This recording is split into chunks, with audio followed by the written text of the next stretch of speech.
important Alleycat previews and scouting reports are back.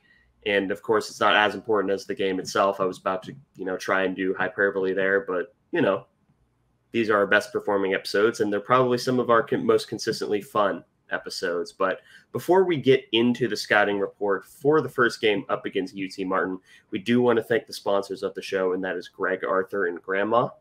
Thank you, Grandma. Thank you, Grandma.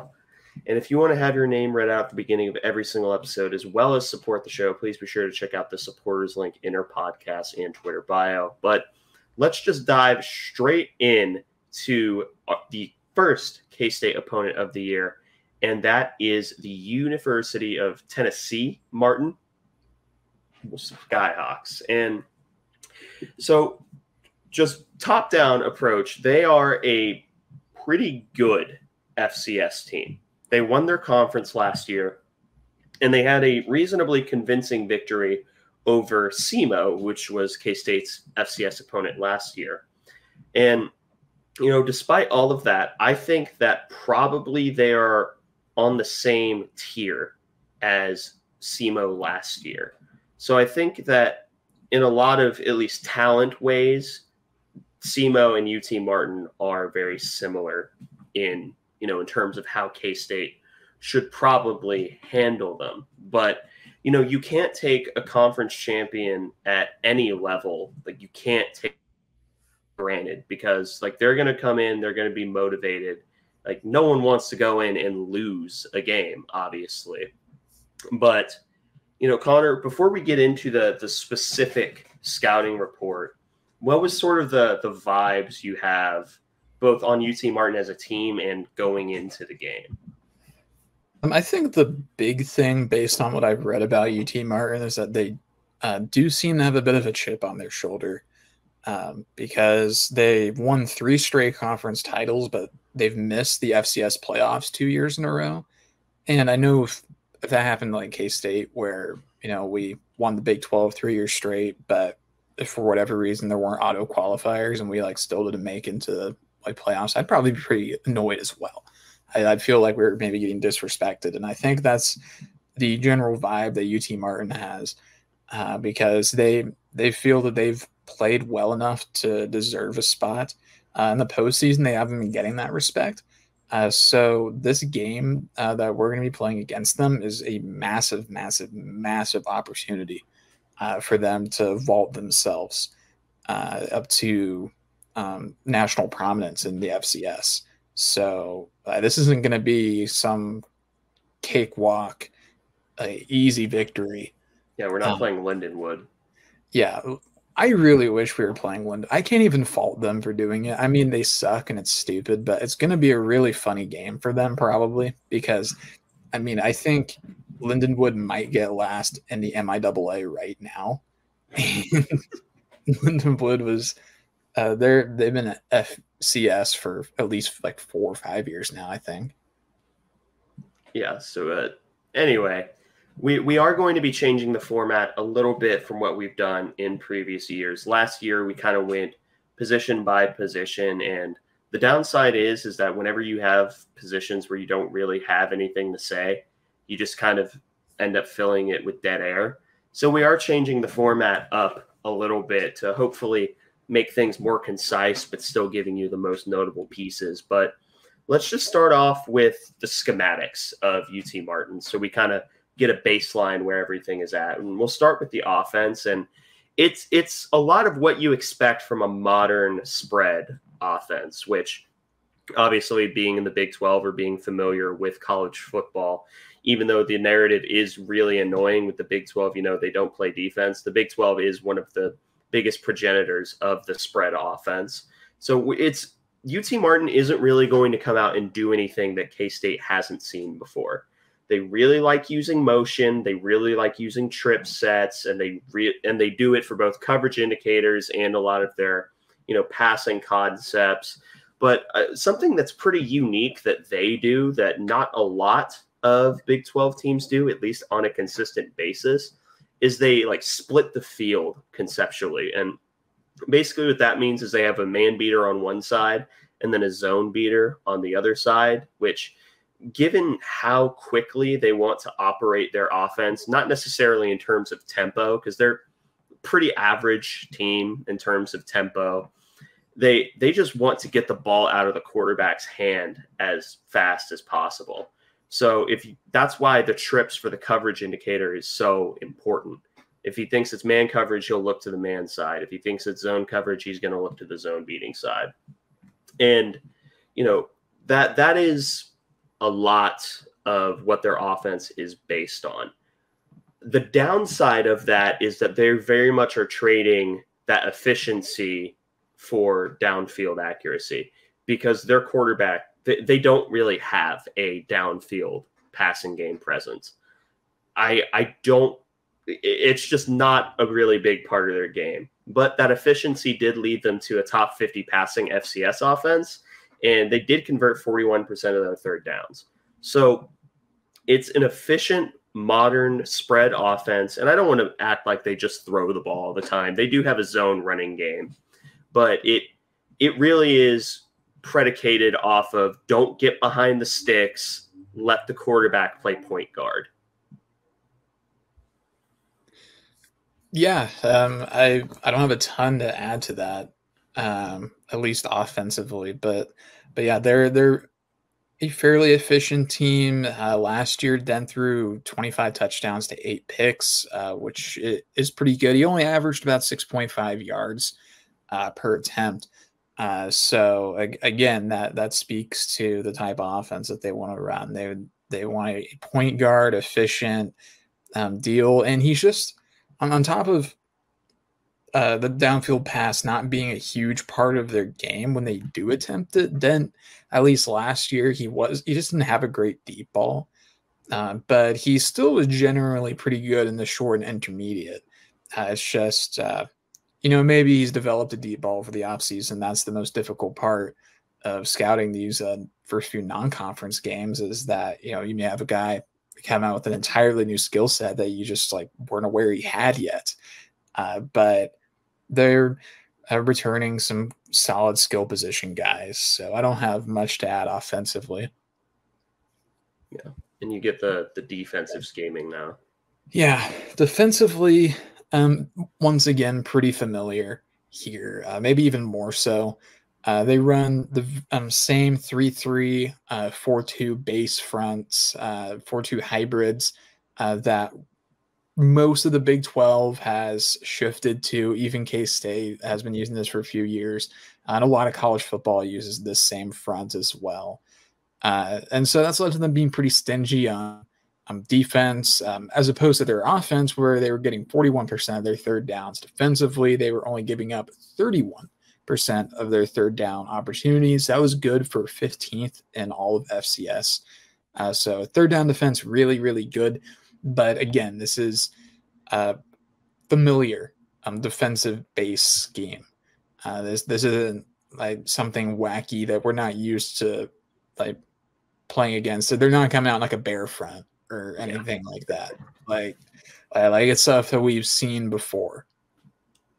That would be fascinating to see, just not even pulling it out as a wrinkle, just straight up. No, your base defense is bare. That'd be hilarious. Now, yeah, I don't know what you would have to have on the back end to make that work, but I think probably just 3 Calvin Johnsons. But assume same skill level for DBs. I think you might be able to make it work, but you're gonna be pushing your luck.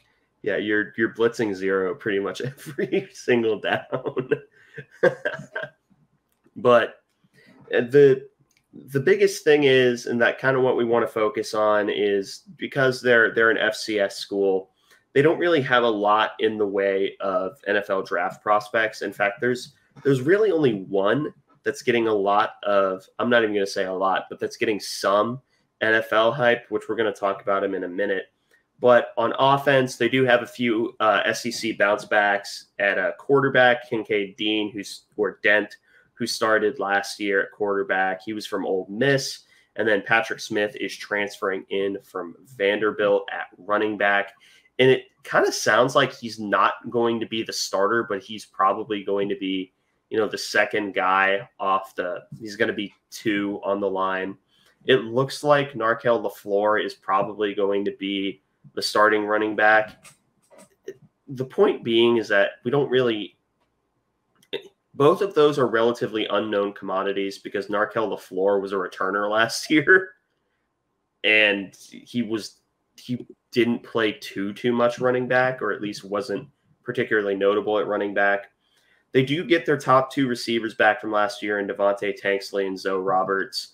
And Tanksley's kind of nice. Like, Tanksley's pretty solid. We'll go more in depth in a little bit. But those are sort of the most notable names on the offensive side of the ball for them. So, Connor, you get to talk a little bit about Kincaid Dent.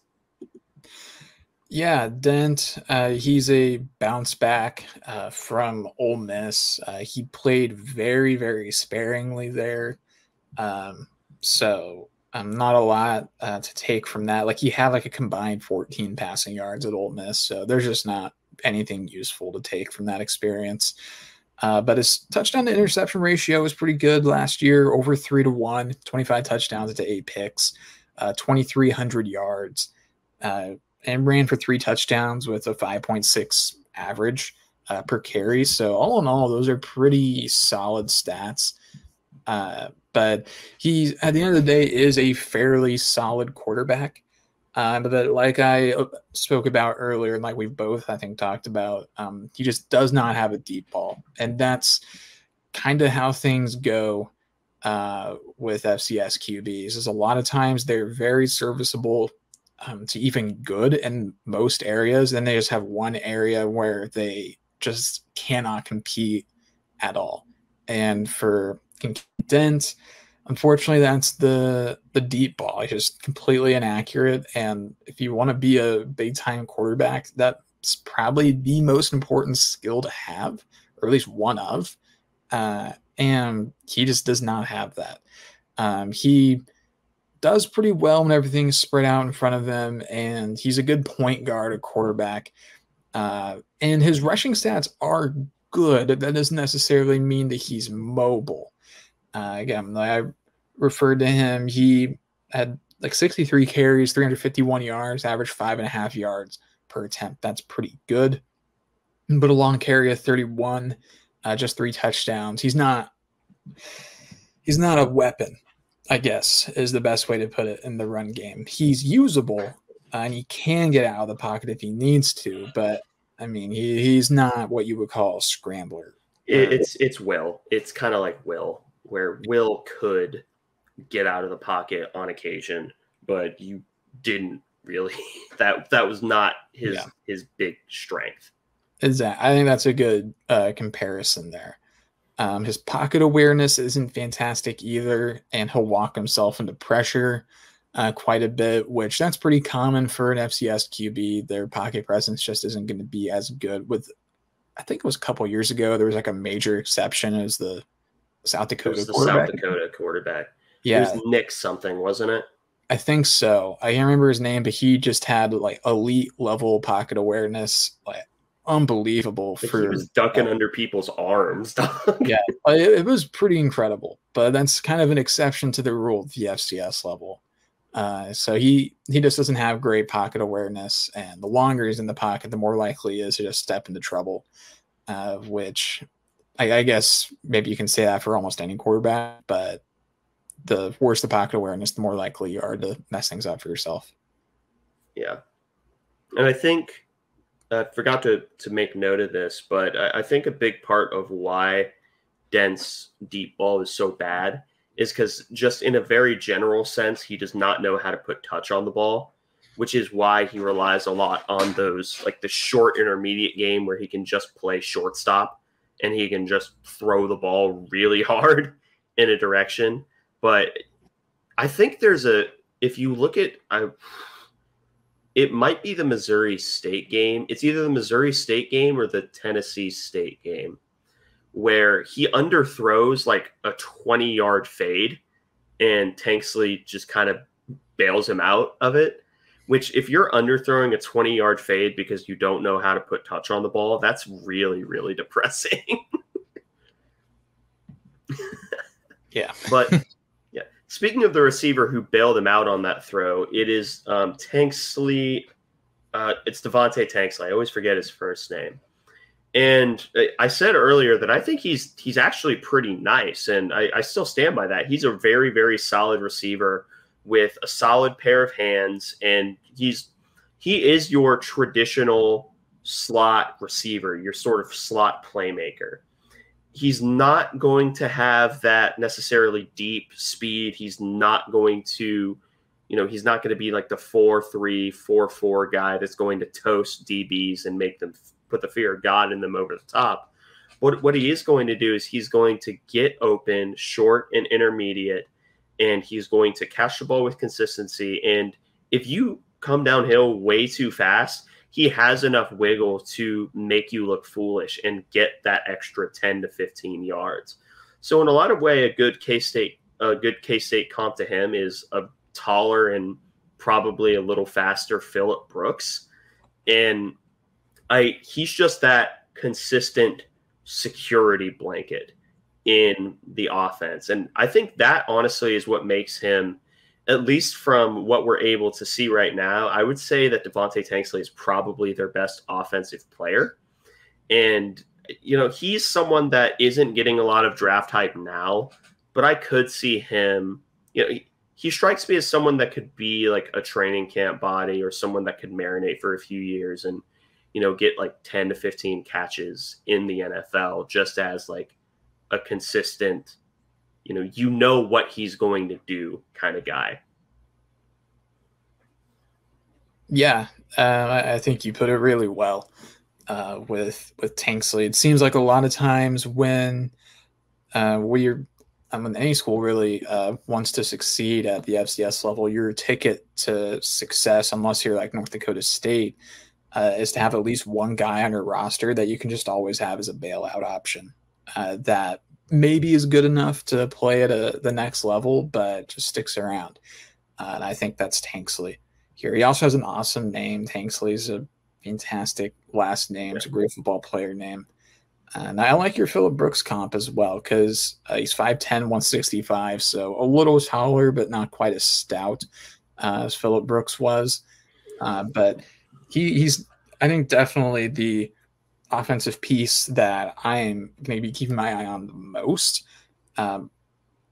other than maybe Narco LaFleur, just because I know that he can be pretty prolific, particularly as a returner. So I'm interested to see if he's able to translate some of that. I think there's some preseason buzz about him, but I have to wait and see. It's a little tougher to get film on these FCS guys, so it's tough to say. And you get the offensive line and foundational offensive concepts for them. Yeah, and this is a pretty fine offensive line. Pass blocking is, I'd say, their major weakness. And their zone blocking scheme is consistently at least functional, not necessarily fantastic or anything, but it is at minimum passable for the most part. Now, they did lose a handful of multi-year starters at the tackle spot with Gavin Olson and Lamar Morgan, but they are bringing back their interior, Josiah Tingley, Vance Van Every, and Drake Carroll. All three of those guys are returning starters. And then they have two group of 5 transfers that are expected to be their starting tackles with Jason Eaton and Elijah Bowser. So they have a handful of guys that they can rely on. And Bowser's got really good size at 6'5", 320. Eaton 6'8", 330. So like not an issue there. They're pretty well sized. Carroll 320, Tingley 6'2", 300, and Van Every. I have no idea how big he is, honestly. He's not on the roster on the ESPN, but he does exist according to an article from 3 days ago. So sometimes you can count on having a small offensive line when you play an FCS school, but again, like they're not the greatest talent wise, but they're not going to be a team that we can simply just outsize. They particularly a tackle. They do have some genuine like good size there.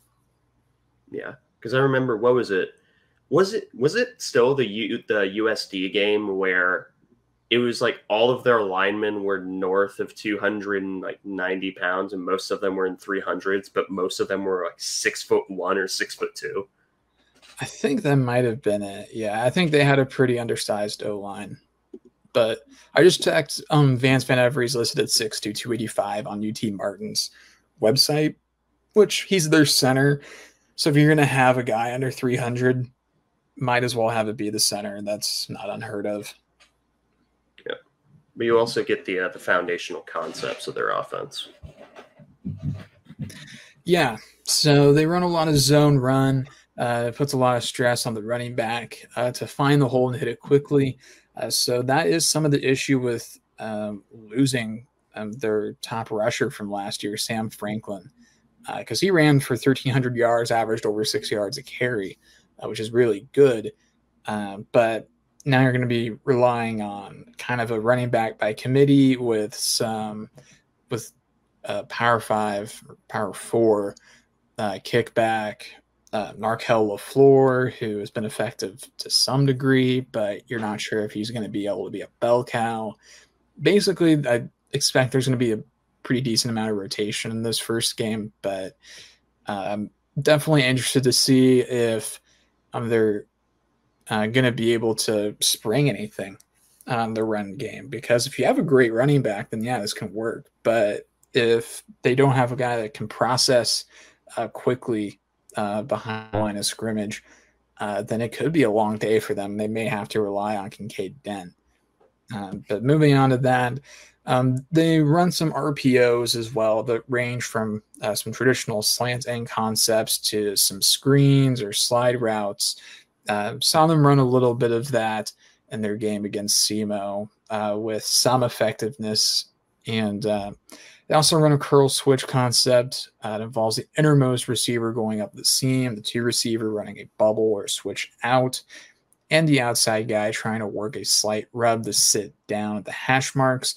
Then they run a sit go that has the slot sit on a hitch route with the outside receiver running a go. So they have a handful of concepts that they can go to in their back pocket. Again, not a ton of effectiveness on the deep ball from them. They're ever going to get some deep completion. It's going to be catch and run. Last year, their longest completion was 52 yards, and that was to a guy that had 9 catches all year. So it's pretty hit and miss there, but I'm definitely interested to see if maybe Den's taking a step or not. Yeah, and if I had to pick one of those that they're going to focus on the most, it's almost certainly going to be the RPO game, just because that really does help with the more efficient style of offense. That curl switch concept is kind of what they go to most on third downs, and I have yet to see Kincaid Dent throw the out route if they're going on the switch out. He almost always throws to the curl, which, granted, the curl is what's schemed open. So maybe he's reading that one, and if he doesn't see it, whatever. But yeah, they're going to run a lot of RPOs because a lot of I think a lot of college offenses are this way now. I don't have playbooks, so I can't confirm.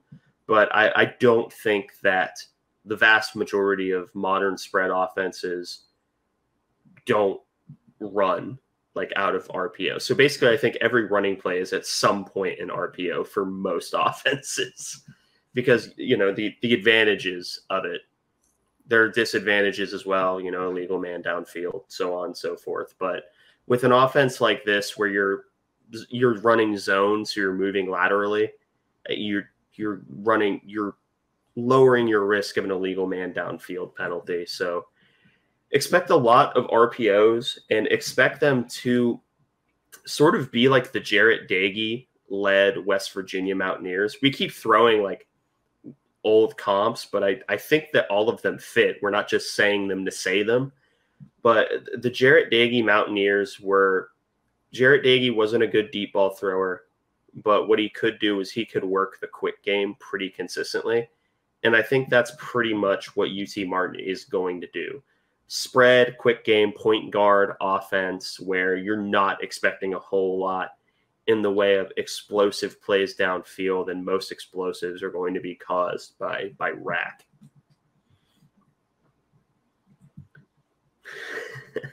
Yeah, I don't have much to say other than if Jared Dagey's the comp, then there's a lot of evidence on this podcast that suggests how we feel. Yeah, throughout history.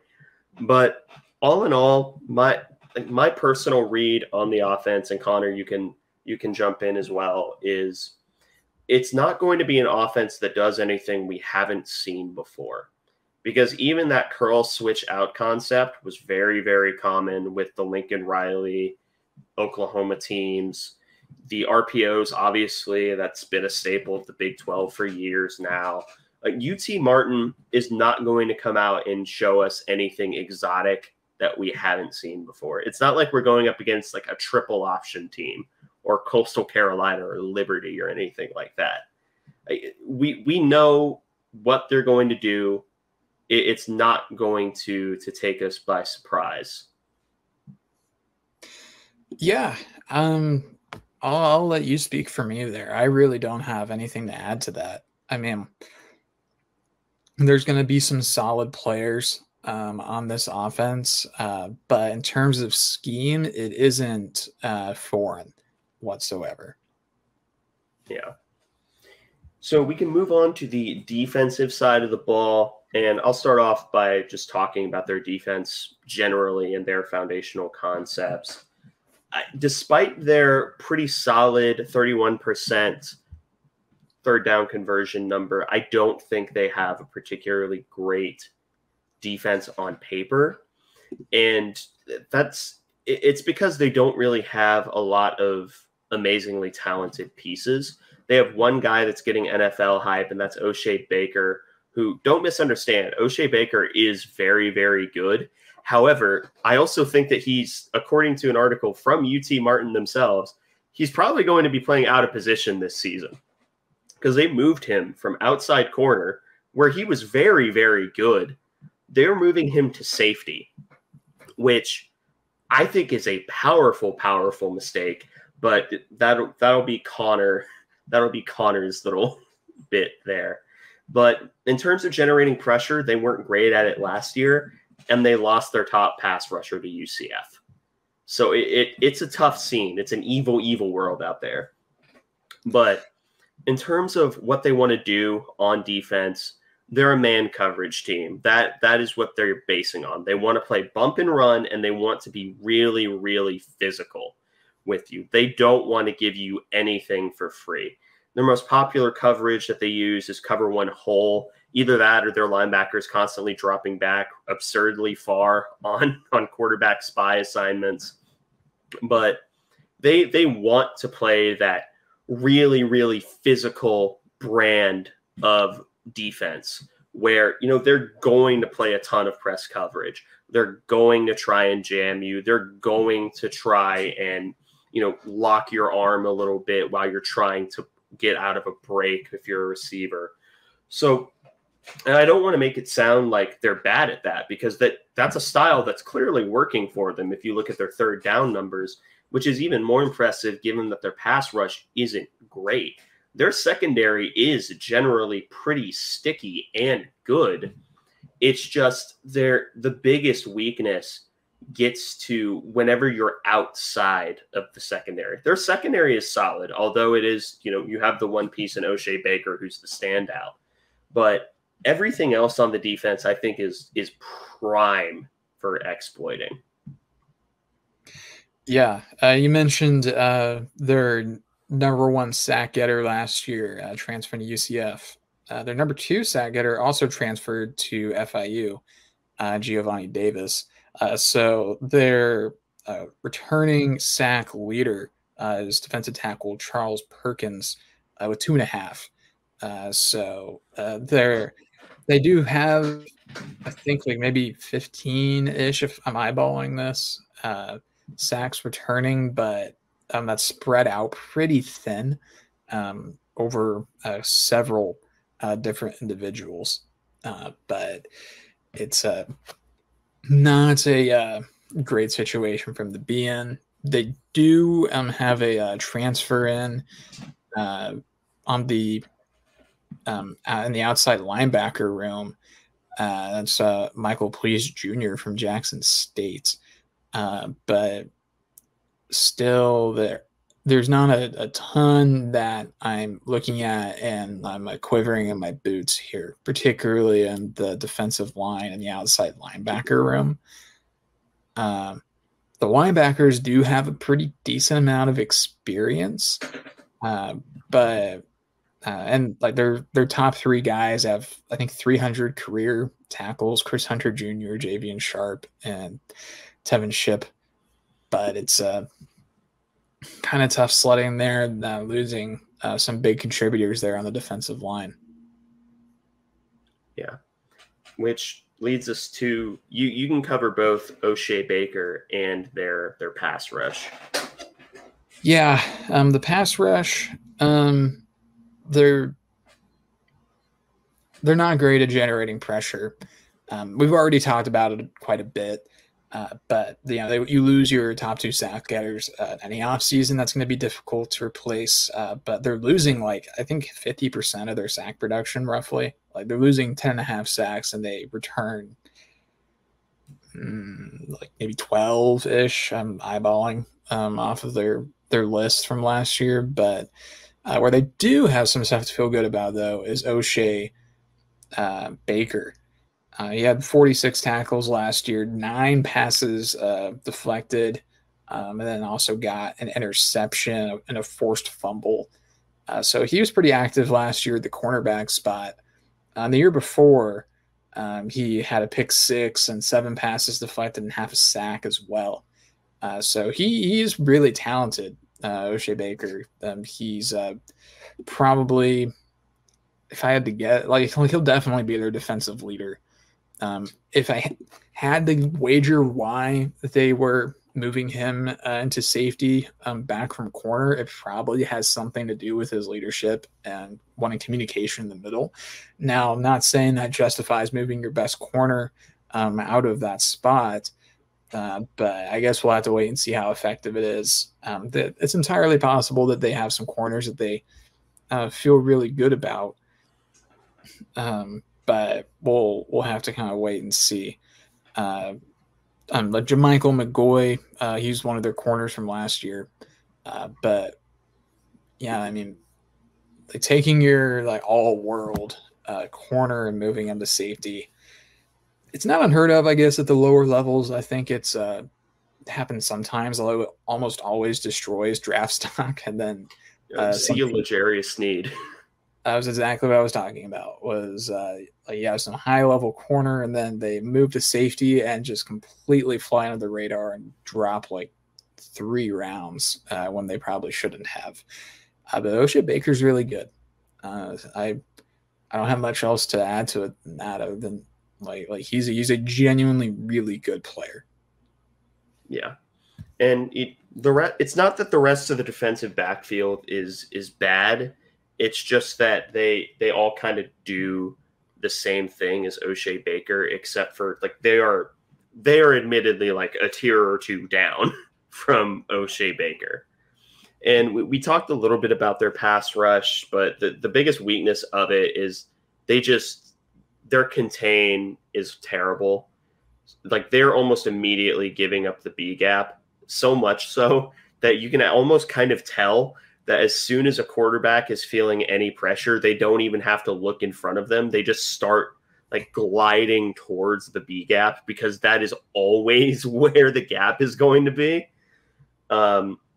So, you're getting the really obvious scramble opportunities for a really mobile quarterback at K-State. So yeah, we'll see how that goes. Yeah, I guess it'll be interesting to track that because there's going to be some really easy scramble opportunities, but there's also plenty of opportunities to expose their defensive backs because they like man coverage so much. So we're going to rush for more, we're going to pass for more. I don't really care which we do more of, but it'll be interesting to track, particularly with Avery having so many avenues for scrambling. Yeah. So all in all, defensively for UT Martin, if they're going to give us any hiccups, it's going to be creating difficulties in separation. But if we're having trouble separating against a admittedly good FCS defensive backfield, there is a lot to be worried about. And I don't think it's going to happen because like their pass rush doesn't scare me. Their linebackers don't really scare me. Their run defense, they're going to be okay at it because they have people that try. That's pretty much the entirety of for most of run defense. The qualification for being good at it is try. So, and they certainly do. But yeah, I don't see this defense on its own merit giving K-State a whole lot of trouble. Yeah, I think that's a pretty fair assessment. I think that offensively we may just have too many weapons for them to deal with. Particularly, I mean, I don't know who on their defense, even O'Shea Baker, I don't know who can be expected to reasonably contain like Dylan Edwards. Like I don't really think that there's anyone on that defense that has the necessary athleticism to do it. Which, granted, there's not a lot of people in the country that have the ability to do it just constantly. But yeah, this should be a really good opportunity for the offense. Yeah. And I sort of agree that it is an opportunity, which leads us into the stories to watch going into this game. And I'll take the first one because I think that this is going to be a theme throughout the entire season. But, obviously with the first game, you want to note it the most because it's most people's first opportunity to see the team. How do all of the offensive pieces mesh together against a unit that will try to play bully ball against them? And you could even take out the qualifier for against a unit that plays bully ball. It's just how will they mesh together? I think that's a really interesting point we're going to have to track because I think there's plenty of convincing reasons or arguments to vote for either side. Like you have one side where you can say that the offense has sometimes come out a little bit slow to start the year under Kleiman. But on the other hand of things, you also have Avery Johnson, who is one of probably the most confident quarterback that K-State's had in quite some time. And I had to wonder if maybe that aura of calmness and confidence carries over to the rest of the offense and maybe helps in that sort of situation where maybe that wouldn't always be the case. Again, that's all speculation.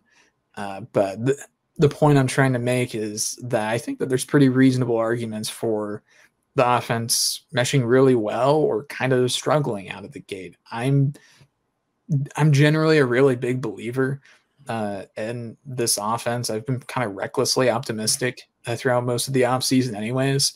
So I guess I might as well continue that and say I think that they're going to mesh perfectly fine. I'm sure there'll be a few hiccups here and there. But I really think that this should be a great opportunity for the K-State offense to flex its muscles, so to speak. Yeah. And I think that this is going to be one of the games that even if there are going to be those hiccups, that's kind of why you schedule the FCS game, because you want to get those early hiccups, those early miscommunications out of the way early. I mean, there are a few pieces that we know are going to be fine together. The connection to Avery and Jace and Avery and Garrett are going to be fine. Like, those are connections that have already been established that we know about. What I'll be interested in is basically everyone else. Is all of the new pieces, the new offensive linemen that are, like, I don't, not new, but you know what I'm saying, new to starting for the most part. How are they going to gel together? How are Kilty and Panzer going to communicate with one another? And I think that this is, there, like you said, there's going to be a lot, not really a lot, but there are going to be hiccups. There's going to be miscommunications. There's going to be quarterback and receiver looking at each other like each other is the idiot. But I don't think that this is the game where it will be the biggest concern. It's something that they'll take a look at in the film room after the game, like, hey, you need to figure this out. This is what he sees, and everyone just goes, and then it's not a problem anymore. You have the next story. Yeah, another one is, can K-State generate consistent pressure in spite of UT Martin's quick game offense?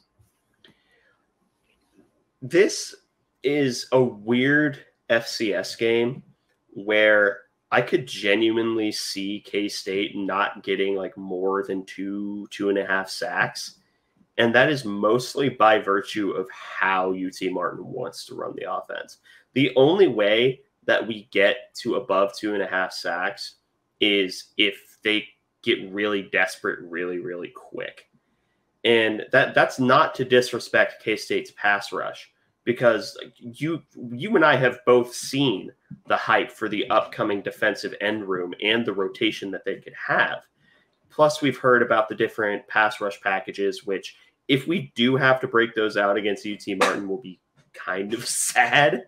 But it has very little to do with the skill level of the defensive line, but a whole lot to do with UT Martin is just not going to, they're schematically not going to allow that pressure to harm their offensive game plan. Yeah, I think I feel pretty similar to that. I wouldn't be surprised for this to be a game where we get to the quarterback, we get a lot of pressure, but there's not a lot of sacks. I think that's a pretty reasonable way to look at this. I could see a lot of forced incompletions with, Travis Bates or Brendan Mott or Toby Osunsami or Chidi Obi Izor. They're getting up into Dent's face and maybe forcing an accurate ball, but that's not something that we're going to be able to look back on and box score and say, oh yeah, here was Brendan Mott with the credit for being within 3 yards of the quarterback, unless we're looking at advanced stats. So it's I think that's a pretty good way to look at it, because they really do like the quick game, the intermediate game. Our best shot at that, being able to get sacks, is going to be what we do on first and second down.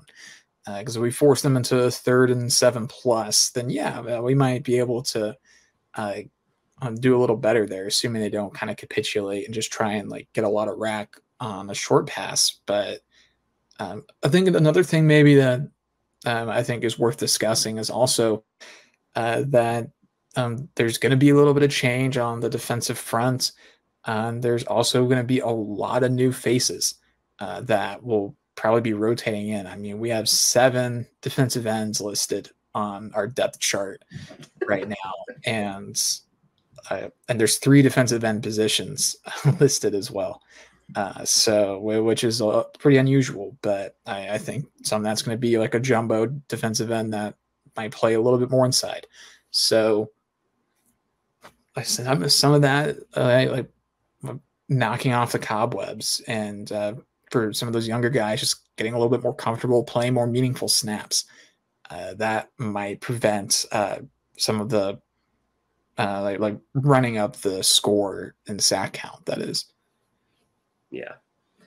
Yeah, I think that's fair, but I think this is going to be the question that's going to be graded the harshest, because spoilers, game day grades are coming back. I don't know why they wouldn't, but game day grades are coming back. Does Connor Riley avoid the early season slumps of the last few years at offensive coordinator? Because pretty much every year K-State has had, well, with the exception of 2019, K-State has had that offensive slump to begin the year. And, it gets people pretty worried and pretty concerned that, and it's not even necessarily that we're not showing anything. It's that what we're calling is being so stubborn when it doesn't work, if it doesn't work. So can Connor Riley, as a first-year play caller, avoid that the beginning of that early season slump? I think we're more likely to leave this first game in the exact same spot that we are right now with this question than we are to be leading either way. Yeah. Because I think that if I think, spoiler alert, I think we're going to win this game. But if the offense isn't crazy efficient, then some of it's going to be breaking in a new starting quarterback and a whole new offensive line, and we were never going to be super explosive, but if we start out really well, it's like, well, yeah, that's an FCS school. I think it's going to be really tough to draw a lot of conclusions on that question from this game. I think specifically it's going to be tough to draw conclusions on it relative to like the final score or like the box score. It's really going to come down to like what plays are being called at what time, and like I don't know, like it's the difference between like does Dante Cephas like moss somebody or something in the end zone, like on like a third straight throw in a double coverage, or is he like getting like a wide open like walk-in touchdown? Like it's going to be like those differences where they're both touchdowns in the box score, but like did we show willingness to adapt? Did we show willingness to diversify our play call types, and also did we play relative to our defense, to the defensive strengths and weaknesses? But ultimately, again, it's going to be really tough to draw a significant conclusion from this game, I think. But I guess you never know. Yeah, and I agree with you to the extent that I think that no matter what the outcome is, like offensively for this game, the question there is still going to be remaining, which, 1 and 3 sort of go together in terms of the questions to be asked. I will say that I do expect there to be a few of the, all right, that's definitely a first-year offensive coordinator play calls. I expect that, and I'm adjusting for that.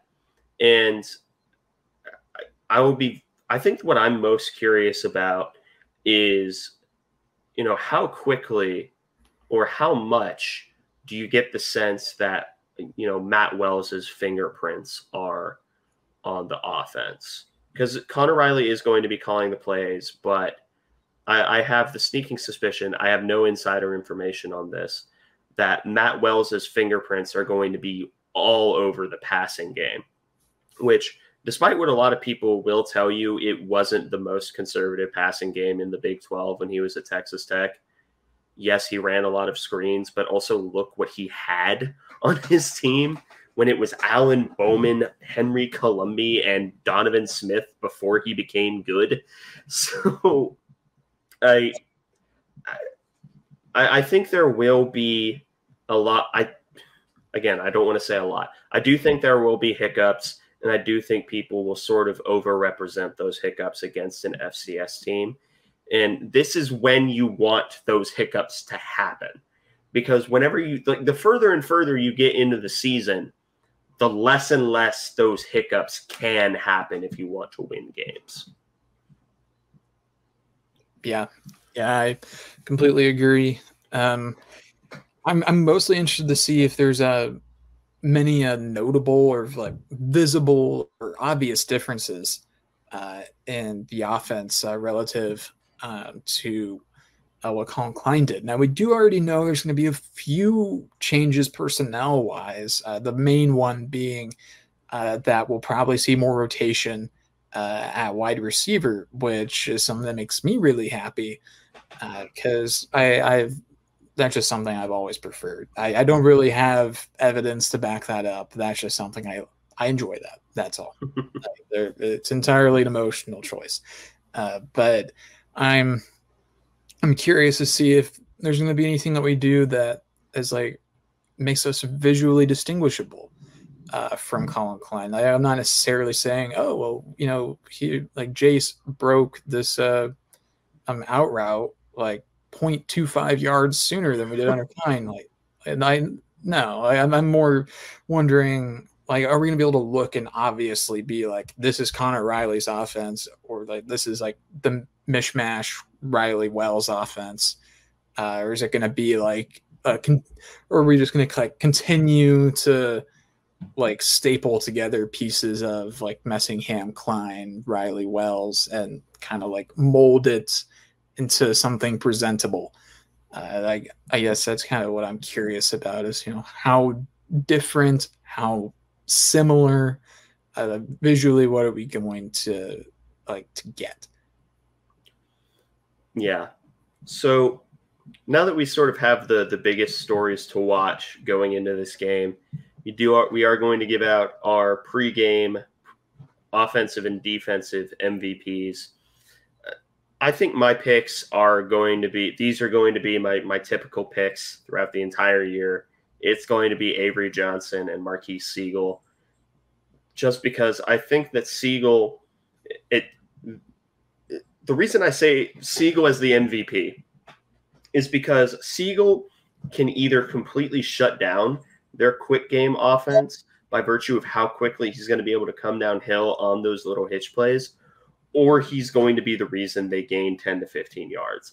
The thing is, I think Siegel was really good, and he was really, really good at that during the duration of last year. So I think Siegel's the defensive MVP, and until proven otherwise, or until they come up against a team with a notably bad run defense, the offensive MVP will almost certainly be Avery Johnson every week. I had the exact same picks, so what I'm going to do is talk about my runners-up instead, so that way there's just not a resounding echo in here like there normally is, because we agree on everything. But my close second was Dylan Edwards, mainly because I think that there's a very reasonable perspective on it, and then there's also a more emotional one. I'll start with the reasonable one. And I think that with the exception of O'Shea Baker, that Dylan Edwards is just significantly more athletic and better than everybody on this UT Martin defense. So I think that with quite a few options available in the skill position, plus Avery Johnson on his own being a handful to deal with, I think this is going to really open things up for the running backs, but I think Dylan Edwards might be able to do more with the touches that he gets. I predict like one like huge Dylan Edwards touchdown. Plus, I think he's doing kick returns, punt returns as well. So there's a mix of there's going to be quite a few opportunities for Dylan Edwards to make some huge plays that maybe end up taking Avery Johnson like to the point where we don't really need him to throw for like 300 yards. Like we might get out of this game like win by 50 and Avery throws for like 175 yards or something like that. So that's where Dylan Edwards could be it, but I didn't pick him because it's a little bit more conditional. And then my defensive runner-up, I was going to go with Austin Romaine because I think that he could absolutely feast in the run defense this week. I think that despite UT Martin having a pretty solid offensive line in terms of size, I think our defensive line outmatches them pretty handily.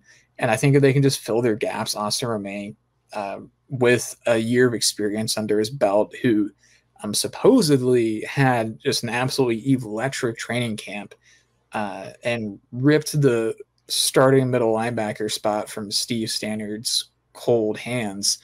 I think Austin Romaine could be in for a really big performance, and maybe is going to have a bit of a chip on his shoulder for the and wanted to make up for last year where he was perceived to have not had as good a year as he could. I don't really have much of an issue with how he played last year as a true freshman, thrust into a difficult spot. That's not to say he was flawless. That's to say I understand his performance for the most part and accept it, which also takes me back to I forgot the second prong of my Dylan Edwards explanation. And it's probably also a bit of an emotional chip on his shoulder deal. I think he really wants to show that he can perform outside of the Colorado offense because he obviously had that huge start to the year against TCU. And his decision to transfer was probably a little bit out of the blue for Colorado fans. So I think he really wants to show that he can thrive in a different place. And he's a great player and isn't just a product of Deion Sanders. Yeah.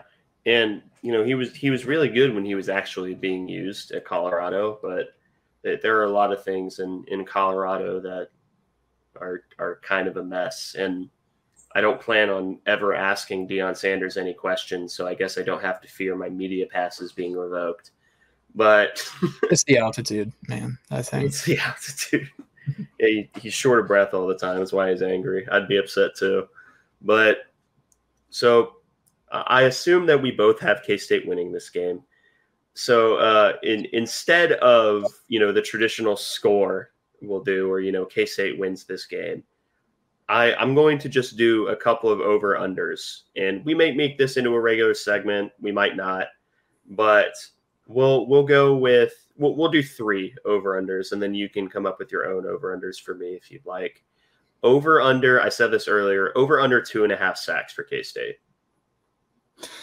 Man, that's a tough one, but I think I'm going to say under. Okay.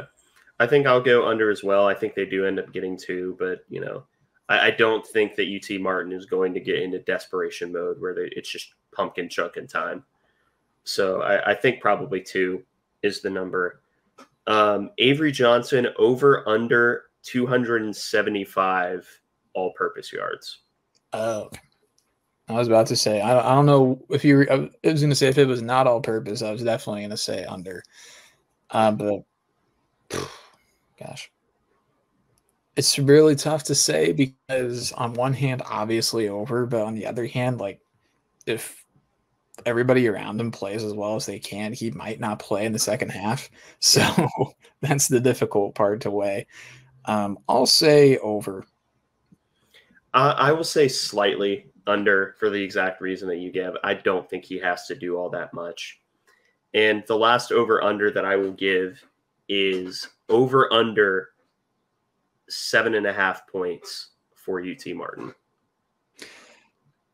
I'm going to say ever so slightly under. I think they get a touchdown. You think they get a touchdown? Yes. I think they kick 3 field goals. So I think it'll end up being the over. Though their kicker do last year, I guess. Yeah. We're going to preview the specialists. We're clearly a lackadaisical show. So. And the last time we previewed a specialist was NC State's kicker, who was one of the best kickers in the country. So let's see. They have a transfer place kicker, Jaron Van Winkle. All right, so just based off of the name, they're getting those 3 field goals. Yeah, 11-15 last year. They may not be getting those 3 field goals. He did have a 79 yard punt. Oh, I thought you We're about to say field goal. And I'm like, no, he didn't.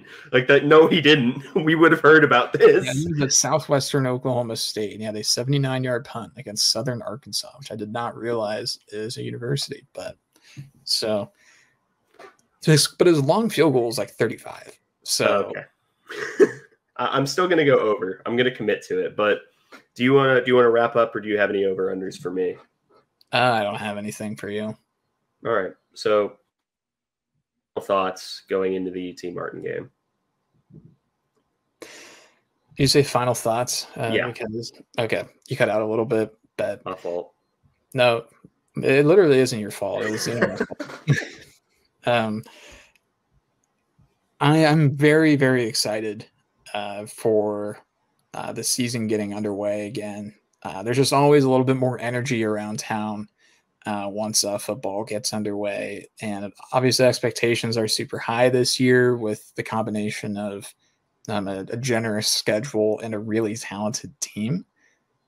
So I'm super, super, super excited.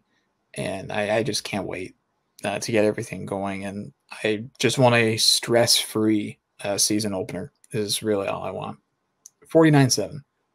Yeah. I know you didn't ask for that, but that's what I was going to say anyways. I'll go with that.